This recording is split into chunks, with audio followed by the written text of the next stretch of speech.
Hello guys, मैं आपके लिए इस वीडियो में लेके आया हूँ कुछ साइकोलॉजी के फैक्ट्स और डेफिनेशंस और इम्पोर्टेंट पॉइंट्स जो कि रीड 2021 के लिए बहुत आपके लिए हेल्पफुल हो सकते हैं। जैसे कि यहाँ पे हमने जो किया है नोट्स बनाए, और आपको बता दूँ एक बहुत ही फेमस कोचिंग के नोट्स हैं ये। शताब्दियों पूर्व मनोविज्ञान को दर्शन शास्त्र की एक शाखा के रूप में जाना जाता है। ठीक है, तो यानी सबसे पहले इसको एक दर्शन शास्त्र के एक ब्रांच माना जाता था।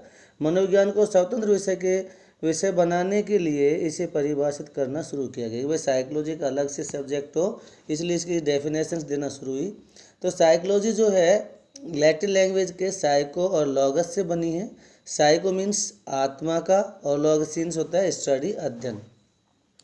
इस शाब्दिक अर्थ के आधार पर सर्वप्रथम प्लूटो ने, अरस्तु ने और डेकार्टे ने आदि के द्वारा साइकोलॉजी को सबसे पहले बोला गया था आत्मा का विज्ञान, यानी साइंस ऑफ सोल। उसके बाद आत्मा शब्द जो था उसकी स्पष्ट रूप से किसी ने एक्सप्लेनेशन नहीं की थी, व्याख्या नहीं की थी। इस कारण से जो 16वीं सेंचुरी थी उसके लास्ट तक ये जो डेफिनेशन थी इसको अमान्य घोषित कर दिया गया। 17वीं शताब्दी में इटली के एक साइकोलॉजी थे जिनका नाम था पैम्पोनजी। जो पैम्पोनजी थे इन्होंने क्या किया था कि मनोविज्ञान को मन का विज्ञान या मस्तिष्क का विज्ञान बताया। लेकिन बाद में क्या हुआ कि इस जो ये कंसेप्ट थी, ये जो धारणा थी, इसको भी लोगों ने गलत बताया, अमान्य बता दिया। 19वीं जो सेंचुरी है, 19th जो सेंचुरी है, उसमें विलियम वुंट और विलियम जेम्स और जेम्स शली, ये तीन जो वैज्ञानिक थे, मनोवैज्ञानिक थे, इन्होंने चेतना का विज्ञान माना। लेकिन इसका भी अपूर्ण अर्थ होने के कारण अमान्य मान बता दिया गया। और जो विलियम वुंट हैं उन्होंने तो क्रियात्मक, और जो विलियम जेम्स जो हैं वो क्रियात्मक, और विलियम वुंट जो हैं वो संरचनात्मकवाद के जनक माने जाते हैं। और ये जो दोनों ही हम बात कर रहे हैं ये जर्मनी से हैं। विलियम वुंट ने जर्मनी के लिप्जिग स्थान पर 1879 में प्रथम मनोवैज्ञानिक प्रयोगशाला यानी लेबोरेटरी जो थी वो स्थापित की 1979 में।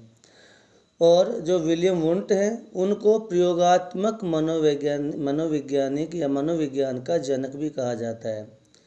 देखिए, विलियम मैकडूगल जो थे उनकी पुस्तक का नाम था आउटलाइन साइकोलॉजी। इसके पेज नंबर 16 पर चेतना शब्द की आलोचना की गई है। तो मूल प्रवृत्ति का जनक जो है वो माना जाता है किसको? मैकडूगल को। उसके बाद देखते हैं हम 20वीं सेंचुरी में मनोविज्ञान जो था उसको व्यवहार का विज्ञान माना गया। वर्तमान में भी यही धारणा प्रचलित है। जो इसके प्रमुख जो मनोवैज्ञानिक है उनमें वाटसन है जिन्होंने व्यवहारवाद के लिए इनका जनक माना जाता है। इनके अलावा वुडवर्थ, स्किनर, थॉर्नडाइक और मैकडूगल है। जो वाटसन है उनके अकॉर्डिंग है कि मनोविज्ञान व्यवहार का शुद्ध विज्ञान है। ये कहते थे मैं वाटसन कि तुम मुझे कोई भी बालक दे दो, मैं उसे वैसा बना दूंगा जैसा आप उसे बनाना चाहते हो। सर्वप्रथम मनोविज्ञान ने अपनी आत्मा का त्याग किया, फिर उसने मन का त्याग किया, फिर उसने चेतना का त्याग किया एवं मात्र मनोविज्ञान जो है व्यवहार की विधि को स्वीकार करता है।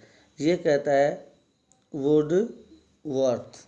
तो वुडवर्थ कहते हैं कि सर्वप्रथम मनोविज्ञान ने अपनी आत्मा को छोड़ा, फिर उन्होंने क्या मन को त्याग किया, फिर चेतना का किया, और मनोविज्ञान जो अब है आज जो है वो व्यवहार की विधि है, ऐसा मानते थे वुडवर्थ।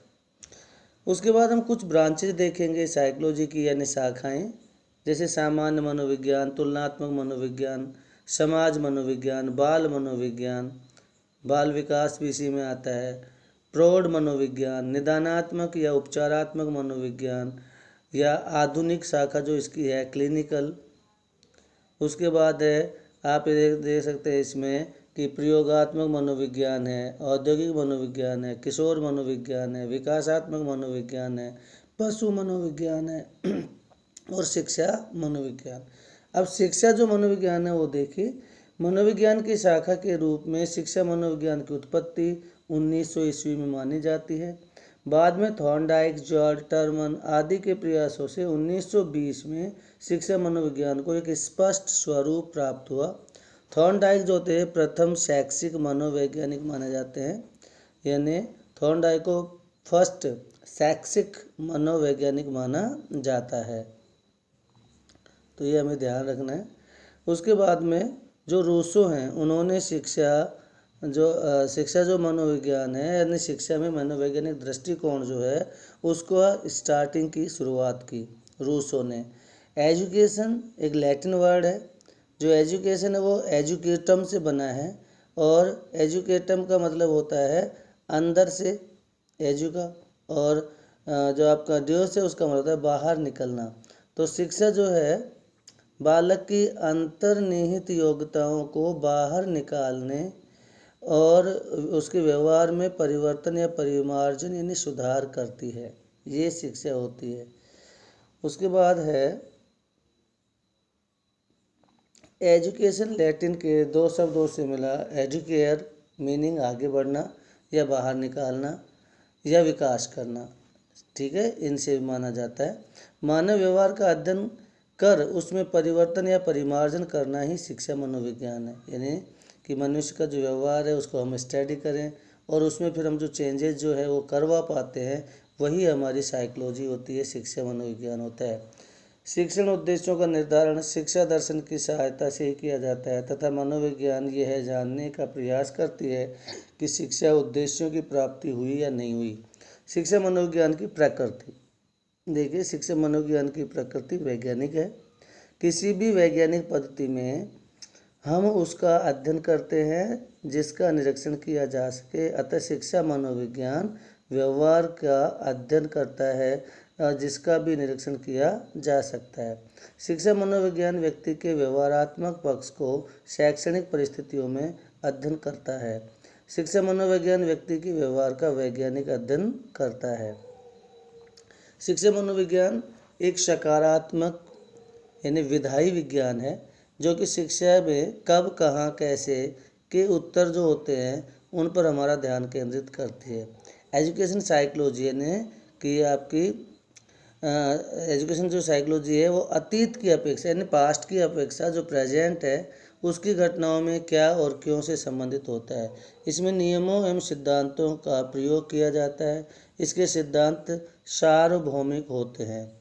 तो हमने क्या देखा कि साइकोलॉजी के जो सिद्धांत होते हैं वो सार्वभौमिक होते हैं। इसके द्वारा भविष्यवाणी भी की जा सकती है, यानी हम भविष्यवाणी कर सकते हैं इसके द्वारा। उसके बाद है कि शिक्षक के लिए एजुकेशन साइकोलॉजी की क्या उपयोगिता है। तो एजुकेशन साइकोलॉजी के ज्ञान के द्वारा शिक्षक का दृष्टिकोण बहुत व्यापक हो जाता है। ये ध्यान दीजिएगा में कि एजुकेशन जो साइकोलॉजी है उसकी वजह से टीचर का जो दृष्टिकोण होता है वो बहुत ही उन्नत और व्यापक हो जाता है। ऐसा शिक्षक किसी भी प्रकार की कक्षा में शैक्षणिक परिस्थितियाँ उत्पन्न कर सकता है। ऐसा शिक्षक बालकों के प्रति प्रेम, सहानुभूति और समदर्शी भाव को अपनाता है। बालक के चहुमुखी विकास के लिए उचित शिक्षा विधियों को अपनाई जा सकती हैं। बालकों को शैक्षिक व व्यावसायिक मार्गदर्शन दिया जा सकता है। तो ये कुछ आज के लिए थे। आई होप आपको अच्छे लगे होंगे। तो नेक्स्ट वीडियो से के साथ मिलते हैं। Till then keep practicing, stay home, stay safe. Thank you.